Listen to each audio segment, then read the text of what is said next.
विज्ञान भारती कक्षा 8 अभ्यास कार्य पुस्तिका के अंतर्गत आज हम इकाई 5 के अंतर्गत सूक्ष्म जीवों का सामान्य परिचय एवं वर्गीकरण के अभ्यास प्रश्नों को हल करेंगे।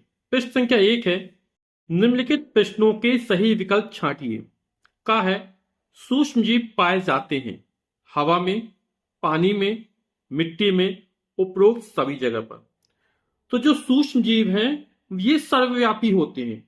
ये हवा में, पानी में, मिट्टी में, पौधे एवं जंतुओं के शरीर के अंदर एवं बाहर सभी जगह पाए जाते हैं, सर्वव्यापी होते हैं। तो इसका ऑप्शन क्या हो जाएगा? उपरोक्त सभी जगह पर।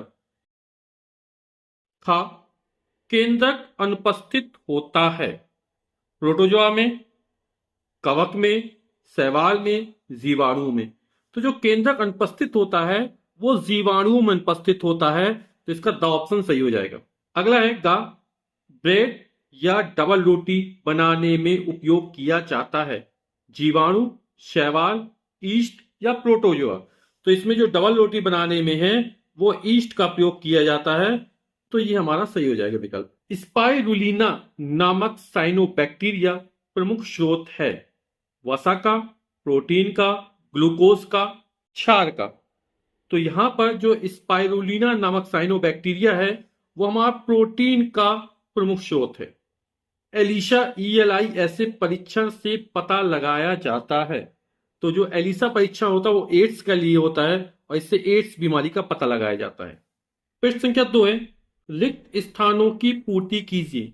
का विषाणु तथा के बने होते हैं।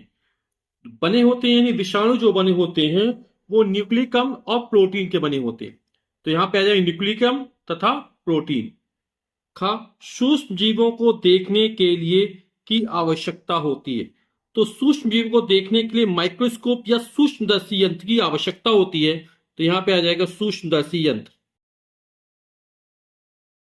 भेड़ों में एंथ्राक्स रोग का कारक है। तो यहां पर भेड़ों में जो एंथ्राक्स रोग का कारक होता है वो बैसिलस एंथ्रेसिस नामक जीवाणु होता है। विश्व एड्स दिवस को मनाया जाता है। तो जो विश्व एड्स दिवस है वो हमारा 1 दिसंबर को मनाया जाता है। तो रिक्त स्थान में आ जाएगा 1 दिसंबर। एड्स रोग नामक विषाणु से होता है। जो एड्स रोग होता है वो HIV नामक विषाणु से होता है। H से ह्यूमन, I से इम्यूनो डेफिशिएंसी और V से हो जाएगा वायरस। प्रश्न संख्या 3 है, सूची आ को सूची बा से मिलान कीजिए। सूची आ और ये सूची बा। हेट्रोसिस्ट और हेट्रोसिस्ट का जो संबंध है वो हमारा नाइट्रोजन स्थिरीकरण से है। एंट अमीबा से पेचिस होता है। एंट अमीबा हिस्टोलिस्का ये कवक है और ये क्या होता है? पेचिस नामक बीमारी फैलाता है। फिर प्लाज्मोडियम, तो प्लाज्मोडियम से मलेरिया रोग फैलता है। तो जो मलेरिया रोग है वो प्लाज्मोडियम नामक प्रोटोजोआ से फैलता है ना। और इस रोग का जो वाहक होता है वो मादा एनाफिलिस मच्छर होता है। मच्छर काटने से फैलता है, लेकिन प्लाज्मोडियम क्या है? एक प्रोटोजोआ है हमारा। पेनिसिलिन एक प्रतिजैविक दवा है जिसकी खोज अलेक्जेंडर फ्लेमिंग ने की थी। और लैक्टोबैसिलस ये दूध को दही में परिवर्तित करता है। प्रश्न संख्या 4 है, एड्स फैलने के कारण तथा बचने के उपायों को बॉक्स में लिखिए। तो फैलने के कारण यहां पर लिखने हैं और बचने के उपाय यहां पर लिखने हैं। तो एड्स रोग फैलता किस कारण से? फैलने के कारण है पहला, असुरक्षित यौन संबंध से, रक्त आधान में संक्रमित व्यक्ति से, उपयोग किए गए रेजर ऑब्लिक ब्लेड से, उपयोग किए गए इंजेक्शन से। और बचने के क्या उपाय?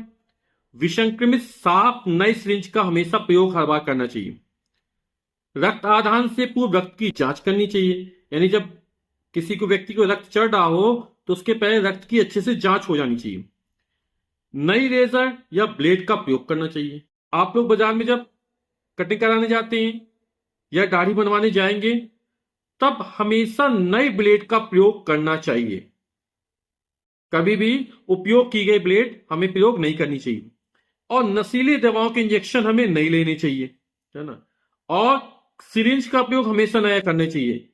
जब भी इंजेक्शन लगता है तो उससे कहें नई सिरिंज का प्रयोग करें, ठीक है।